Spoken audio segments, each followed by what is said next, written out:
Hello everyone. இன்னைக்கு நாம பிளண்டர்ல modelling எப்படி ஒர்க் பண்றதுன்னு பார்க்க போறோம். ஆல்ரெடி ஒர்க் ஸ்பேஸை மாடலிங் என்டைல்ஸ்னா என்னன்னு சொல்லியிருக்கேன்.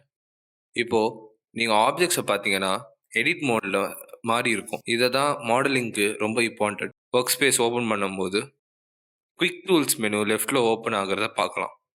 இதுவே எடிட் மோட்ல left hand side quick tools menu இன்னும் சில டூல்ஸையும் ப்ரொவைட் பண்ணும். இதை எக்ஸ்ட்ரூட், ரீஜியன், பீவல், நைஃப், அப்புறம் லூப் கட் இதெல்லாம் இன்க்ளூட் பண்ணும். இதெல்லாம் இம்பார்ட்டண்ட்டான டூல்ஸ். இப்போ இந்த டூல்ஸை பற்றி இன்னும் டீட்டெயில்டாக அந்த வீடியோஸ் அதில் பார்க்கலாம். மாடலிங் ஒர்க் ஸ்பேஸ் ஆட்டோமேட்டிக்காக நம்மள மாடிஃபையர் டேப்போட ப்ராப்பர்ட்டிஸ்க்கு கொண்டு போகும். அண்ட் அதை பற்றி அதோட வீடியோஸில் பார்க்கலாம்.